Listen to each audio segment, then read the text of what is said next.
ஓம் சக்தி. ஓம் ஆதிபரா சக்தி. ஓம் சக்தியே, மறுவூர் அரசியே, நல்லதே நினைப்போம், நல்லது மட்டுமே நினைப்போம். சக்தி வாக்கு பிள்ளைகளுக்கு இந்த ஆதி சக்தியின் ஆசீர்வாதம் என்றுமே முழுமையாக கிடைக்கும். என் அன்பு பிள்ளையே, இன்று உன் வராகி அம்மா என்னுடைய வாக்கினை தர வரவில்லை. மாறாக உன்னுடைய குலதெய்வத்தின் வாக்கு ஒன்றினை கொண்டு வந்திருக்கிறேன். நான் கொண்டு வந்திருக்கிறேன் என்றால் அதற்கு ஒரு காரணம் இருக்கிறது அல்லவா? அதை உன்னால் புரிந்து கொள்ள முடியும் அல்லவா? என் தங்கமே, உன்னுடைய குலதெய்வத்திற்கு உன்னுடைய குடும்பத்தில் இருக்கின்ற ஒரு நபரின் மீது அதிருப்தி ஏற்பட்டிருக்கிறது. அந்த அதிருப்தியானது இன்று உன்னிடத்தில் பேச வேண்டும் என்று அவர்களை தூண்டி இருக்கிறது. எல்லாவற்றிற்கும் ஒரு மிகப்பெரிய காரணம் ஒன்று இருக்கிறது. அதற்கு காரணம் என்ன தெரியுமா? உன்னுடைய குலதெய்வத்தின் மனதில் இருக்கின்ற அந்த நீங்காத வேதனைதான். நம் குலத்தில் இருக்கிறவர்களே இது போன்று செய்கிறார்களே என்று மிகுந்த மனவேதனையில் இருந்து கொண்டிருக்கிறார்கள்.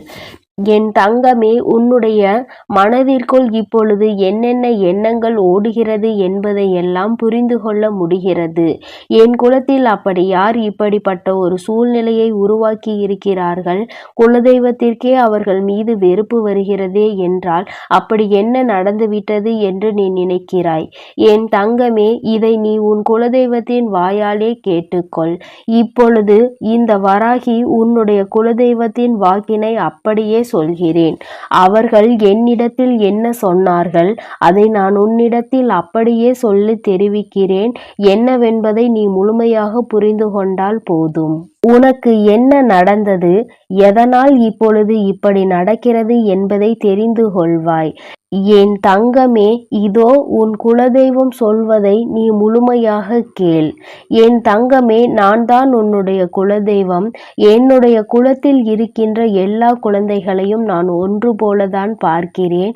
அதுபோல அவர்களும் எல்லோருக்கும் ஒற்றுமையாக தான் இருப்பார்கள் என்று நான் என்னாலும் நினைத்து கொண்டிருக்கின்றேன். நான் இங்கே பாடுபடுவது என்னுடைய குலத்தில் இருக்கின்ற எல்லா குழந்தைகளும் சந்தோஷமாக இருக்க வேண்டும். அவர்கள் எப்பொழுதும் ஒற்றுமையாக இருந்து இந்த குலத்தை நல்லபடியாக வழிநடத்த வேண்டும். எனக்கு பூஜைகளை செய்யும் பொழுதெல்லாம் இவர்கள் ஒற்றுமையாக நின்று கொண்டிருக்க வேண்டும் என்றுதான் நான் நினைக்கிறேன். ஆனால் இவர்களோ இப்பொழுது என்ன செய்து கொண்டிருக்கிறார்கள் தெரியுமா? என் பிள்ளை, உனக்கு இந்த விஷயம் தெரிந்திருக்க வாய்ப்பில்லை. ஏனென்றால் அவர்கள் என்னிடத்தில் வந்து சொன்ன விஷயம் எனக்கு தானே தெரியும். என் பிள்ளை, உன்னை பற்றி அவர்கள் என்ன சொன்னார்கள் என்பதை நான் மட்டும்தான் அறிவேன். அது எத்தனை பெரிய தவறான விஷயம் என்பதை உனக்கு தெரிந்த பிறகு இப்பொழுது அவர்கள் மீது நான் மிகப்பெரிய வெறுப்பில் இருந்து கொண்டிருக்கிறேன். என் குழந்தையே, மிக பெரிய துரோகத்தை உனக்கு செய்ய வேண்டும் என்று என்னிடம் வந்து கேட்கின்றார்கள். நீ என்னுடைய குலசாமி அல்லவா? என் மனதில் இருக்கின்ற இந்த வேதனையை நீ போக்கி தந்துவிட மாட்டாயா? என் மனதை அவர்கள் வேதனைப்படுத்தி இருக்கிறார்கள். அதனால் அவர்களை எப்படியும் ஏதாவது ஒன்று செய்ய வேண்டும். அவர்கள் வாழ்க்கையில் இருந்து மீள முடியாத அளவிற்கு ஏதாவது ஒரு கஷ்டத்தை கொடுக்க வேண்டும் என்று என்னிடத்திலே வந்து கேட்கிறார்கள். என் தங்கமே, அப்படி யாருடைய மனதில் நீ வேதனையை ஏற்படுத்தி இருக்கிறாய் என்று சற்று சிந்தித்துப் பார். அவர்கள் இன்று உன் வாழ்க்கையே இருக்கக்கூடாது என்றல்லவா நினைக்கிறார்கள். நான் இங்கே ஒருவரின் ஒற்றுமைக்காகவும் பாடுபட்டு கொண்டிருக்கின்ற நேரத்தில் என் சன்னதியில் வந்து நின்று கொண்டு நீ வாழக்கூடாது என்று அவர்கள் சொன்ன வார்த்தை என் மனதை ரணமாக்கியது. நிஜமான உண்மை. என்னால் அதை தாங்கிக் கொள்ள முடியவில்லை. ஏன் இப்படி சொல்கின்றார்கள், என்ன பிரச்சனை என்று பார்க்கும் பொழுதுதான் எனக்கு புரிந்தது. ஏதோ சிறு மனஸ்தாபங்கள் இருக்கிறது, பிரச்சனைகள் ஏற்பட்டிருக்கிறது என்று. அம்மா உன்னிடத்தில் வந்து நீங்கள் ஒற்றுமையாக இருக்க வேண்டும் என்று சொல்ல வரவில்லை. உன் பக்கம் தவறு இருக்கிறதா, அவர்கள் பக்கம் தவறு இருக்கிறதா என்று நிச்சயமாக அறிந்து கொள்ள வேண்டியது என்னுடைய பொறுப்பு. தவறு இருப்பவர்கள் பக்கம் நின்று நான் நிச்சயமாக பேச மாட்டேன். யார் பக்கம் நியாயம் இருக்கிறதோ அவர்களுக்கு நிச்சயமாக நியாயத்தை வழங்குவது என்னுடைய கடமைதான். ஆனால் ஒருபோதும் தவறு செய்யாதவர்களுக்கு தண்டனை வழங்குவது என்னுடைய வேலை கிடையாது. எனக்கு என்னுடைய குழந்தைகளின் மனதை சரி செய்து அவர்களை நல்வழிப்படுத்துவது மட்டும்தான் நான் நல்வழிப்படுத்துவதற்காக பாடுபட்டு கொண்டிருக்கிறேனே தவிர ஒருபோதும் யாருக்கும் தண்டனையையும் கொடுக்க வேண்டும் என்று நினைக்கவில்லை. உனக்கு இது போன்று செய்ய வேண்டும் என்று நினைத்தவர்கள் இன்னும் என்னவெல்லாம் செய்ய துணிவார்களோ என்று தெரியாமல் தான் நான் சற்று மனக்குழப்பத்தில் இருந்து கொண்டிருக்கிறேன். என் தங்கமே, ஒன்றை நன்றாக புரிந்து கொள். யாரிடத்திலும் உனக்கு என்ன மனக்கசப்புகள் இருந்தாலும் சரி, நீ அந்த மனக்கசப்புகளை எல்லாம் உன்னிடத்தில் இருந்து தூக்கி எறிந்துவிட்டு எந்த ஒரு சண்டையும் அவர்களிடத்தில் உனக்கு வேண்டாம். அதற்காக நீ எல்லாவற்றையும் பொறுத்து கொண்டு செல்ல வேண்டும் என்று நான் சொல்லவில்லை. எதுவாக இருந்தாலும் அதை என்னிடத்தில் நீ விட்டுவிடு என்றுதான் அம்மா சொல்கிறேன். என் தங்கமே, நீ என்னிடத்தில் விட்டுவிட்ட பிறகு அதையெல்லாம் நான் பார்த்து கொள்வேன். அது என்னுடைய பொறுப்பல்லவா? அதன் பிறகு நான் அவர்களுக்கு என்ன செய்ய வேண்டுமோ அதை நான் செய்து விடுகிறேன். என் குழந்தையே, உன்னுடைய மனதில் இருக்கின்ற இந்த வேதனைகளுக்கெல்லாம் நான் இப்பொழுது உனக்கு பதிலை தந்து விடுகிறேன். இவர்கள் செய்ய நினைத்த விஷயம், உன் வாழ்க்கையை அழிக்க நினைத்த விஷயம் எனக்கு மட்டுமே தெரிந்தது. நான் இப்பொழுது உன்னிடத்தில் சொல்லி இருக்கிறேன். அதனால் நீ பயப்பட வேண்டாம். சொன்னது என்னிடம்தானே. உனக்கு ஏதாவது ஆக வேண்டும் என்றால் அது என்னை தாண்டிதானே ஆக வேண்டும். என் தங்கமே, இப்பொழுது என்னிடத்தில் வந்து உன்னுடைய வாழ்க்கையை கெடுக்க வேண்டும் என்று சொன்னதற்கு அவர்களை விட்டு விட்டேன் என்று நினைக்கலாம். நிச்சயமாக அவர்களை நான் விட்டுவிடவில்லை. என் குழந்தையே, நீ ஒருவரின் மனதினை வேதனைப்படுத்தி இருப்பது உண்மையானால் உனக்கே அது தெரிந்திருந்தால் நிச்சயமாக நீ எந்தவித சிந்தனையும் இல்லாமல் மன்னிப்பு கேட்கலாம்.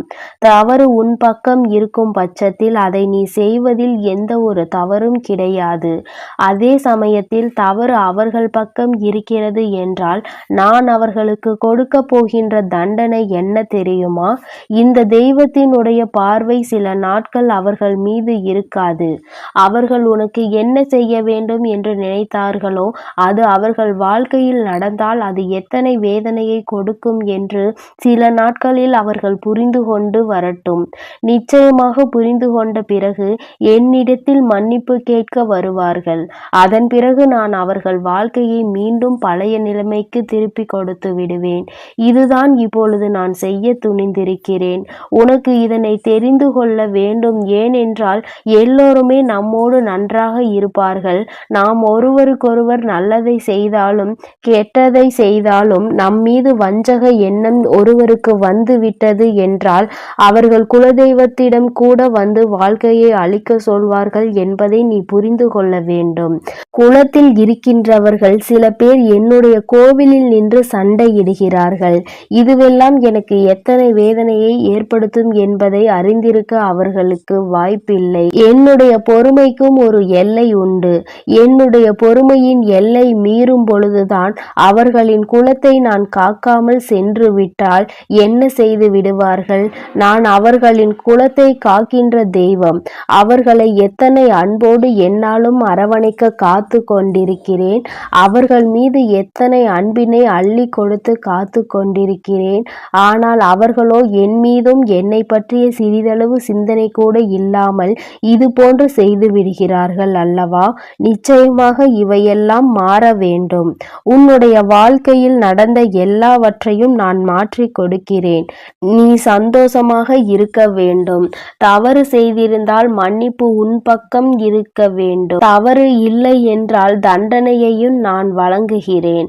என் குழந்தையே, உன்னுடைய குலதெய்வத்தின் வாக்கினை கேட்டாய் அல்லவா? நிச்சயமாய் உனக்கு யாரோ ஏதோ தீய வினைகளை செய்ய நினைத்திருக்கிறார்கள். அதை அவர்கள் நிச்சயமாக தடுத்து நிறுத்தி விடுவார்கள். கொள்வார்கள். அதனால் என் தங்கமே, யார் மீது எந்த வஞ்சனை எண்ணங்களும் உனக்கு இருந்தால் உடனடியாக அதனை நீ சரி செய்து கொள்வதற்கு குடும்பத்திற்குள் எந்தவிதமான பிரச்சனைகளும் வேண்டாம் என்றுதான் அவர்கள் விருப்பப்படுகிறார்கள். குல ஒற்றுமையாக இருந்தால்தான் அவர்கள் மனது சந்தோஷம் அடையும் என்றார்கள். என் தங்கமே, உன்னுடைய பிரச்சனையை அவர்களிடத்தில் தீர்க்க முடியவில்லை என்றால் அப்படிப்பட்ட நபர்களை விட்டு நீ விலகிவிடு. அதில் எந்த ஒரு தவறும் இல்லை. மன்னிக்க கூடிய காரியமாக இருந்தால் மன்னித்து ஏற்றுக்கொள் என்றுதான் கேட்கின்றார்கள். என் அன்பு குழந்தையே, உனக்கு இந்த குலதெய்வத்தினுடைய ஆசீர்வாதமும் உன் வராகி அம்மாவினுடைய ஆசீர்வாதங்களும் எப்பொழுதும் முழுமையாக இருக்கும். அதனால் இது போன்ற காரியங்களிலிருந்து நீ எப்பொழுதும் விலகி இருக்கப்பார். என் தங்கமே, நீ எதற்காகவும் கலங்காதே, எதை நினைத்தும் வருந்தாதே. நீ நல்லதையே நினைத்தால் உன் வாழ்வில் எப்பொழுதும் நல்லது மட்டுமே நடக்கும். என் செல்ல குழந்தையே, இந்த குலதெய்வமானவள் உன்னுடைய இல்லத்திற்குள் இருந்தால் மட்டும்தான் உன்னால் என் வாக்கினை கேட்க முடியும். என் தங்கமே, அப்படியானால் இன்று உன் தாயானவள் நான் உன்னுடைய இல்லத்திற்குள் இருக்கிறேன். என் தங்கமே, என்னை நீ இன்று முழுமையாக உணரப்போகின்ற தருணம். இந்த தாயானவள் உன் வாழ்க்கையில் என்னவெல்லாம் செய்து கொடுக்கிறாள் என்பதை நீ புரிந்து கொள்ள வேண்டிய தருணம். என் தங்கமே, ஒவ்வொரு நாளும் உன்னுடைய வாழ்க்கையில் நான் சில நல்ல விஷயங்களை நடத்தி கொண்டே இருக்கின்றேன். இன்று உன் வாழ்க்கையில் என்ன நடக்கப் போகிறது என்பதை நீ உணரப் போகின்றாய். அதி முக்கியமான தருணத்தில் இருந்து கொண்டிருக்கின்றாய். நான் நடத்தி கொடுக்கின்ற விஷயங்கள் எல்லாமே உன்னுடைய நல்லதிற்காக மட்டுமே என்பதை நீ புரிந்து கொள்ள போகின்றாய். என் தங்கமே, ஒவ்வொரு நாளும் நான் உன்னுடைய இல்லத்தில் குடியிருந்து உனக்கான பல நல்ல விஷயங்களை செய்து கொடுக்கும் பொழுதெல்லாம் நீ அதனை உணராமல் இருந்து விட்டாய். அதற்கு காரணம் என்ன தெரியுமா? இந்த தாயானவள் உன் இல்லத்தில் இருக்கிறேன் என்பதை நீ அறிந்திருக்கவில்லை. ஆனால் இன்று உன்னால் உணர முடியும் அல்லவா? உன் தாயானவள் நானே உன்னிடத்தில் சொல்லிக் கொண்டிருக்கின்றேன் அல்லவா? நான் உன்னுடைய இல்லத்திற்கு இன்று முழுமையாக வந்து விட்டேன். நான் உன்னை ஆசீர்வதிக்க காத்து கொண்டிருக்கின்றேன் என்பதை நீ முழுமையாக புரிந்து கொண்டாய் அல்லவா? நிச்சயமாக இதுவெல்லாம் உன்னை வாழ்க்கையில் எந்த நிலைக்கு கொண்டு செல்ல போகின்றது என்பதை நீ கூடிய விரைவில் தெரிந்து கொள்ள போகின்றாய். இன்று இரவு உன் குலதெய்வம் உன்னுடைய இல்லத்தில் நடத்தி கொடுக்கக்கூடிய ஒரு அதிசக்தி வாய்ந்த மாற்றத்தை நீ நாளைய விடியலில் காண போகின்றாய். அம்மா என்று அதிசயத்தை நடத்தி கொடுப்பாள் என்று நீ எதிர்நோக்கி காத்து கொண்டிருந்தாய் அல்லவா? அந்த அதிசயம் இன்று உன் வாழ்க்கையில் நடக்கப் போகிறது என்றால் அது உனக்கு கசக்குமா என்ன? என் தங்கமே, நான் என்றுமே உன்னை முழுமையாக உணர்ந்தவள். என் குழந்தைக்கு என்ன வேண்டும் என்பதை தெளிவாக புரிந்து கொண்டவள். ஒரு பொழுதும் நீ கேட்டுவிட்டாய் என்பதற்காக அம்மா கண்மூடித்தனமாக எதையுமே உனக்கு கொடுத்து விடுவதில்லை. எனக்கு தெரியும் என் பிள்ளைக்கு என்ன வேண்டும் என்பது. என் பிள்ளை என்னிடத்தில் எதை கேட்டு நிற்கின்றாயோ அதை உனக்கு நான் நிச்சயமாக தந்து கொண்டேதான் இருப்பேன். ஒரு நாளும் நான் உன்னிடத்தில் எந்த விஷயத்தையும் கேட்டு தராமல் இருந்திருக்கிறேன் என்றால் அதற்கு ஒரே ஒரு காரணம் மட்டும்தான் இருக்க முடியும். இதை கொடுத்தால் என் பிள்ளைக்கு முழுமையான சந்தோஷம் கிடைக்காது. பாதியிலேயே இந்த சந்தோஷம் என் பிள்ளையை விட்டு பறிபோகும். அப்படி பறிபோகும் என்றால் என் குழந்தை நிச்சயமாக மிகுந்த மனவேதனையில் தவித்து நிற்பாய். வேதனைகளும் சோதனைகளும் அதிகமாக வாழ்க்கையில் வாட்டி எடுக்கும் என்பதை உணர்ந்துதான் அப்படி ஒரு நிலைமை உனக்கு வந்துவிடக் கூடாது என்பதற்காக மட்டும்தான் அம்மா இப்படியெல்லாம் உன் வாழ்க்கையில் உனக்கு பல விஷயங்களை எல்லாம் பார்த்து பார்த்து செய்து கொண்டிருக்கின்றேன். என் குழந்தையின் மனதிற்குள் முதலில் தேவையில்லாத சந்தேகங்களை நீ தூக்கி எறிந்துவிடு. எது உனக்கு சரி வரும் என்று எனக்கு தோன்றுகிறதோ அதை நான் உன் கைகளில் தராமல் விட்டுவிட மாட்டேன். என் தங்கமே, ஒவ்வொரு நாளும் விடியும் பொழுது என் குழந்தைக்கு மனதில் ஏதோ ஒரு குழப்பம் இருந்து கொண்டேதான் இருக்கிறது. இன்று உன்னுடைய மனது குழப்பம் இல்லாமல் தெளிவாக எதிர்நோக்கி நிற்கின்றதோ அன்று நீ இந்த வாழ்க்கையில் எல்லாவற்றையும் என் தங்கமே, முதலாவது இந்த தாயானவள் உன் வாழ்க்கையில் எதற்காக வருகின்றாள், உன்னுடைய இல்லத்திற்குள் எதற்காக நிறைந்து இருக்கின்றாள் என்பதையும் நீ புரிந்து கொள்ள வேண்டும். வெற்றி உன் வாழ்க்கையில் இருப்பதை அந்த நேரத்தில் உனக்குள் நீ அதனை உணர்ந்து கொள்ள வேண்டிய விஷயம், எதற்காக இவள் அன்பினை நமக்கு முழுமையாக கொடுக்கின்றாள் என்பதை. என் தங்கமே, எப்பொழுதெல்லாம் உனக்கு மனதில் என் மீது சந்தேகம் வருகின்றதோ அப்பொழுதெல்லாம் நீ ஒன்றை மட்டுமே தெளிவாக உணர்ந்து கொண்டாலே போதும். எப்பொழுதெல்லாம் உன் வாழ்க்கையின் மீது உனக்கு நம்பிக்கை இல்லாமல் போகின்றதோ அப்பொழுது நீ ஒன்றை மட்டும் செய்தால் போதும். என் தங்கமே, தெய்வத்தின் மீது நம்பிக்கை இல்லை என்றால் என் தங்கமே, நடப்பது எல்லாமே நன்மைக்காகவே நடக்கட்டும் என்று நீ விட்டுவிடு. என் தங்கமே, இந்த மனநிலை உனக்குள் இருந்து விட்டால் உன்னுடைய வாழ்க்கை எல்லாம் நல்லதும் ஒரு நாள் உன் வாழ்க்கையில் நிச்சயமாக நடந்துவிடும். அப்பொழுது இந்த வாழ்க்கையினுடைய அர்த்தத்தை நீ புரிந்து கொள்வாய்.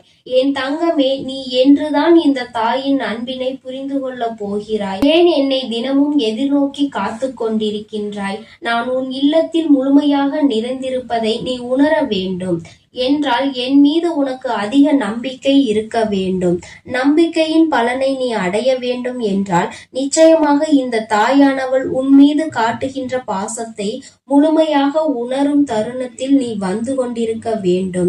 இன்று உனக்கு அந்த சூழ்நிலையை நான் உருவாக்கி கொடுத்திருக்கிறேன் என்றுதான் நான் சொல்கின்றேன். என் தங்கமே, அம்மா பேசும் பொழுது உனக்கு தோன்றலாம், நம் தாயானவள் எதற்காக சொன்னதையே சொல்லிக் கொண்டிருக்கிறாள், அவள் நம்மிடம் அப்படி என்னதான் சொல்ல முயற்சிக்கிறாள் என்று நீ நினைக்கலாம். என் தங்கமே, நான் உன்னிடத்தில் சொல்ல முயற்சிக்கின்ற விஷயம் ஒன்றே ஒன்றுதான். என்றைக்கும் உன் வாழ்க்கையில் நான் நிறைந்திருக்கிறேன். கஷ்டங்கள் எல்லாவற்றிலும் உனக்கு உறுதுணையாக இருந்து உனக்கு நல்ல பதிலை கொடுப்பவள் நான். என்றென்றைக்கும் உனக்கு கஷ்டங்களை கொடுத்தவர்களை கண்டுகொள்ளாமல் இருக்க மாட்டேன். ஏதேனும் ஒரு வழியில் அவர்களை உன் வாழ்க்கையில் இருந்து விலக்கி வைப்பேன். இரவென்பது என் குழந்தைக்கு மனதில் கலக்கத்தை கொடுக்க கூடியது. என் தங்கமே, கண்ணீரை கொடுக்க கூடியது. இரவென்பது என் குழந்தைக்கு நிம்மதியான உறக்கத்தை மட்டும்தான் கொடுக்க வேண்டும். அந்த உறக்கத்தை தேடி அலைகின்ற என் பிள்ளை, இந்த இரவில் இந்த தாயானவள் என்னுடைய அன்பினை முழுமையாக நீ புரிந்து கொண்டு விடுவாயானால் இதைவிட சந்தோஷம் உன் வாழ்க்கையில் வேறென்ன இருக்க போகிறது? இந்த தாய் உன்னுடைய வாழ்க்கையில் முழுமையாக நிறைந்து உன் மனதை முழுமையாக ஆட்சி செய்ய தொடங்கிவிட்டேன். அது உண்மை என்றால் என் பிள்ளை, இனி உன் வாழ்க்கையில் நான் நடத்த போகின்ற அதிசக்தி வாய்ந்த விஷயங்களை நீ கண்கூடாக காண போகின்றாய் என்பதை நீ உணர்ந்து விட்டாய் என்று அர்த்தம். அம்மாவை மனதார நினைக்கின்ற என் குழந்தை, இரவில் உனக்கு உறக்கம் வரவில்லை என்றால் நன்றாக கண்களை மூடி உன் தாயானவள் என்னை பற்றி சிந்தித்துக் கொண்டே இரு. இந்த தாய் உன் வாழ்க்கையில் நடத்தி கொடுப்பாள் என்று வாக்குமூலம் கொடுத்திருக்கின்றேன். இந்த நம்பிக்கைக்கு பலன் ஒரு நாள் நிச்சயமாக உனக்கு கிடைத்தே தீரும் என்பதில் எந்த ஒரு மாற்று கருத்தும் கிடையாது. என் தங்கமே, நல்லவை எல்லாம் ஒரு நாள் நிச்சயமாக உன் வாழ்க்கையில் முழுமையாக நடக்கும். அந்த நாள் உன் தாயானவள் உன் கைப்பிடித்து கொண்டிருப்பாள் என்பதை நீ புரிந்து கொள்வாய்.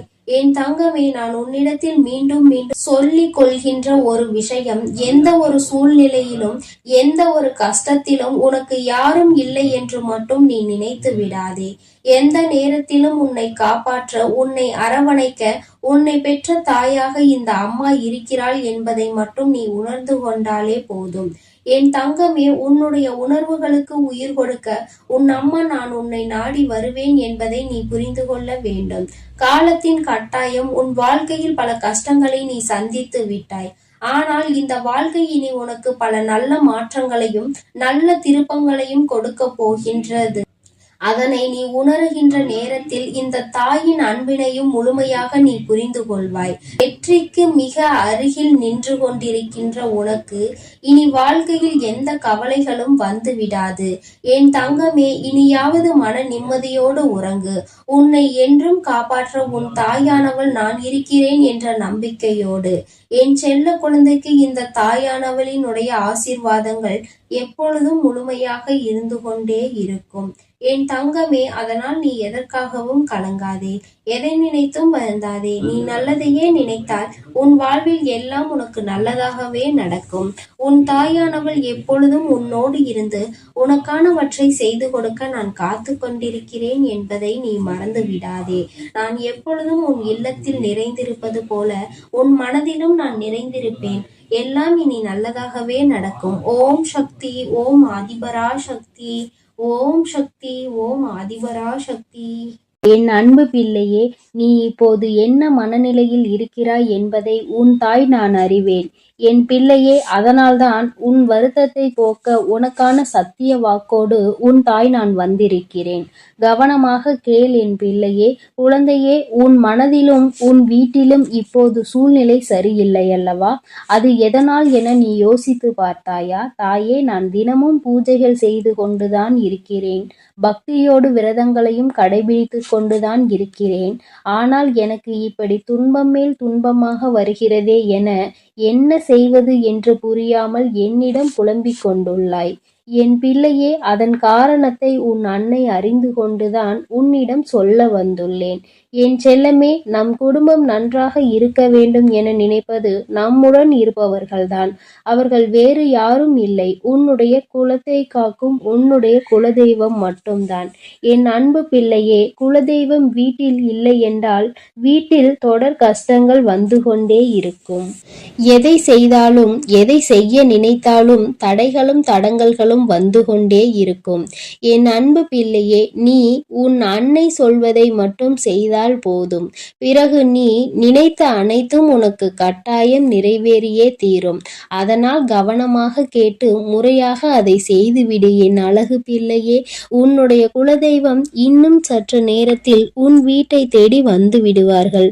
பிறகு உன் வீட்டில் நடக்கும் அனைத்து நல்லது கெட்டதுகளிலும் அவர்கள் கலந்து கொள்வார்கள்.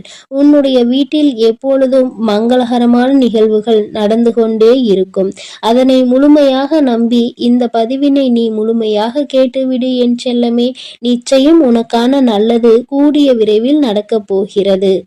என் அன்பு பிள்ளையே, நம்முடைய குலதெய்வம் என்பவர்கள் நம்முடைய குலத்தையும் நம்மையும் காத்து கொண்டு இருப்பவர்கள்.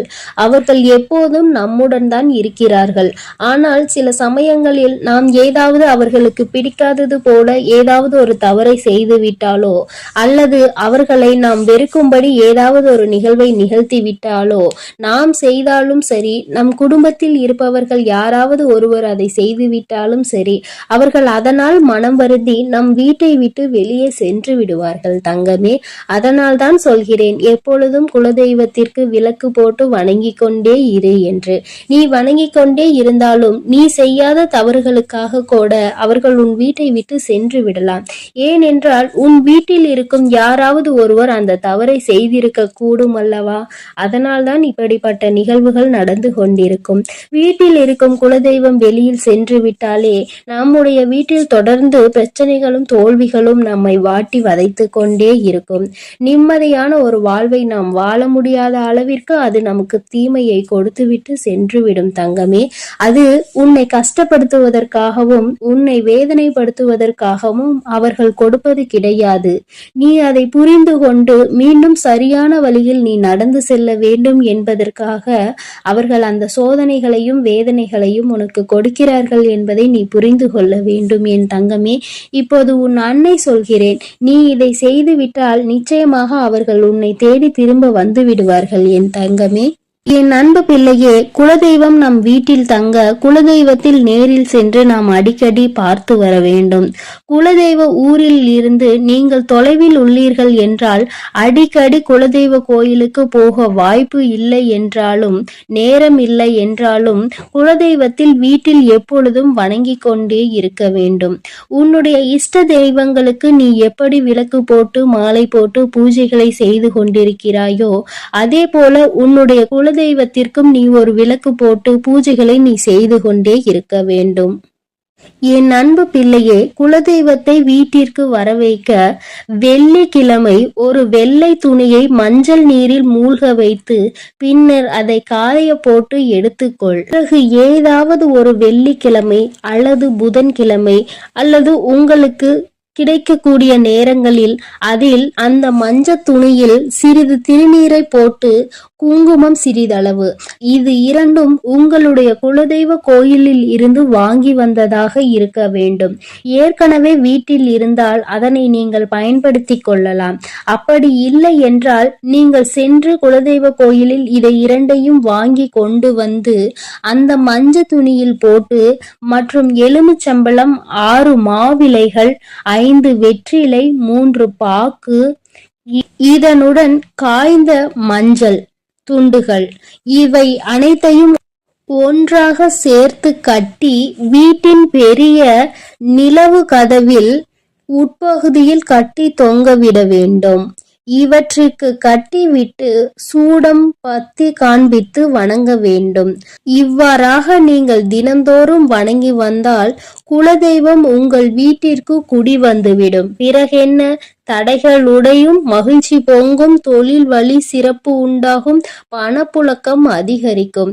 என் அன்பு பிள்ளையே, இதனை கவனமாக கேட்டு நீங்கள் சரியாக செய்துவிட்டீர்கள் என்றால் உங்களுடைய குலத்தை காக்கும் குலதெய்வம் நிச்சயமாக உங்களோட இருப்பார்கள். அவர்கள் உங்களுக்கான நல்லது எது கெட்டது எது என்பதை முன்கூட்டியே அறிந்து உங்களுக்கான அனைத்து நன்மைகளையும் அவர்கள் செய்து கொடுத்து கொண்டே இருப்பார்கள். எதுவும் இன்னும் நல்லது நடக்கவில்லையே என நீ வருத்தப்படும் அளவிற்கு நிலைமை மோசமாக இல்லை செல்லமே. எல்லாம் சரியாகத்தான் நடந்து கொண்டிருக்கிறது. உன் கண் முன்னால் நிகழும் சின்ன சின்ன விஷயங்களை எல்லாம் நீ நினைத்து பயப்பட்டு கொண்டிருந்தாய். உன் கண் முன்னால் நடக்கும் பல விஷயங்கள் உனக்கு தெரியாமல் போய்விடும். நீ உன் கண்களை திறந்திருந்தாலும் அதனை உன்னால் அறிய முடியாமல் போய்விடும் என் தங்கமே. அதனால் நீ எதை நினைத்தும் பயப்படாமல் தைரியமாக இருந்து கொண்டே இருக்க வேண்டும். எங்கே நீ எதை செய்தால் நீ நினைத்தது நடக்கும் என்பதை நான் அறிவேன். அதற்கான வேலைகளை நான் தீவிரமாக செய்து கொண்டிருக்கிறேன். உன் நிலை, உன் கஷ்டங்களையும் நான் சரி செய்து கொண்டுதான் இருக்கிறேன். நீ படும் துயரங்களை மற்றவர்களுக்கு வேண்டுமானால் தெரியாமல் இருக்கலாம். ஆனால் நான் அறிவேன் குழந்தையே. உன் கண்ணீருக்கும் கவலைகளுக்கும் பதிலாக நான் உனக்கு சந்தோஷத்தை தரும் வகையில் இப்பொழுது நான் உனக்கான பதிலை சொல்லி இருக்கிறேன். அதனால் என் தங்கமே, நீ தைரியமாக இருக்க வேண்டும். இந்த ஊரே உன்னை பார்த்து வியக்கப் போகிறது. ஒருபோதும் சோர்ந்து போகாதே. உனக்கு துணையாக நான் எப்பொழுதும் இருப்பேன். உனக்கு சந்தோஷமான மகிழ்ச்சியும் தரும் விஷயங்களை நான் உனக்காக நடத்தி கொடுப்பேன். நீ வெற்றி பெற போகிறாய். கஷ்டமான சூழ்நிலை வரும்போது அதில் யாரும் தோற்பதில்லை, போராட கற்றுக்கொள்கிறார்கள். சமாளித்தால் வெற்றி, சமாளிக்க முடியாத கஷ்டம் என்பது ஒரு சிறப்பான அனுபவத்தை கொடுக்கும். இப்போது உன் கால நேரமானது உன்னை சோதனைக்கு உள்ளாக்கி உனக்கு துன்பங்களையும் கஷ்டங்களையும் கொடுத்து கொண்டிருக்கலாம். ஆனால் ஒருபோதும் நான் உன்னை தோல்வியடைய விட்டுவிட மாட்டேன். கஷ்டங்களை மட்டும் பார்த்து வளர்ந்த உன்னை இப்பொழுது சிம்மாசனத்தில் நான் அமர வைத்து அழகு பார்க்கவே, உன் தாயாக நான் நீ ஆசைப்படுகின்ற எல்லா விஷயங்களையும் உனக்கு நிறைவேற்றி கொடுக்கவே இப்பொழுது நான் உன்னை தேடி வந்திருக்கிறேன் தங்கமே. உன்னை கஷ்டப்படுத்தியவர்களை நீ பழிவாங்க வேண்டும் என்று நினைக்க அவசியமில்லை. காலம் அவர்களுக்குரிய பாடத்தை சீக்கிரம் தண்டனையாக கொடுக்கும். அப்பொழுது நீ அவர்களை பார்த்து பாவம் இவ்வளவு கஷ்டப்படுகிறார்கள் என்று நினைப்பாய். உன்னுடைய நல்ல மனசு, இரக்கங்களும் மனிதாபிமானங்களும் எல்லாமே உனக்கு தெரியும் என் தங்கமே. என் மீது நம்பிக்கை வைத்து காத்திரு. உன் எல்லா சூழ்நிலைகளையும் போராடி போராடி கஷ்டப்பட்டு உனக்கான வாழ்க்கையை நான் நல்லபடியாக உன்னை வாழ வைப்பேன். என் அன்பு பிள்ளையே, நீ எவ்வளவு கஷ்டங்கள் ஏமாற்றங்கள் அடைந்தாலும் என் மீது நம்பிக்கை கொண்டு நீ பொறுமையோடு காத்து கொண்டிரு என் தங்கமே. அதை அனைத்தையும் நீக்கி நான் உன்னுடைய வாழ்க்கையை சிறப்பானதாக மாற்றி உன்னுடைய கரங்களில் நான் கொண்டு வந்து சேர்ப்பேன். உன்னை சந்தோஷமாக வாழ வைக்க வேண்டியது என்னுடைய பொறுப்பு. அதனால் நீ எதை நினைத்தும் கலங்காதே, எதற்காகவும் வருந்தாதே. நான் உன்னோடு தான் இருக்கிறேன். இப்பொழுது எப்படி உனக்கான விஷயத்தை நான் சொல்ல உன்னை தேடி வந்தேனோ அதே போல உனக்கான ஆறுதல்களை நான் ஒவ்வொரு பதிவிலும் உனக்காக கொடுத்து கொண்டுதான் இருக்கிறேன் என் தங்கமே. நீ இதை முழுமையாக கேட்கும் பொழுது நிச்சயமாக உன் வாழ்வில் நடக்கும் மாறுதல்களையும் ஆறுதல்களையும் நீ நிச்சயமாக கண்கூடாக பார்த்து கொண்டிருப்பாய் என்பது எனக்கு நன்றாக தெரியும் தங்கமே. நீ இனி எதற்காகவும் கவலைப்பட வேண்டாம். என் அன்பு குழந்தைக்கு இந்த ஆதிபராசக்தியின் அன்பும் ஆசீர்வாதமும் முழுவதுமாக கிடைக்கும். ஓம் சக்தி, ஓம் ஆதிபராசக்தி.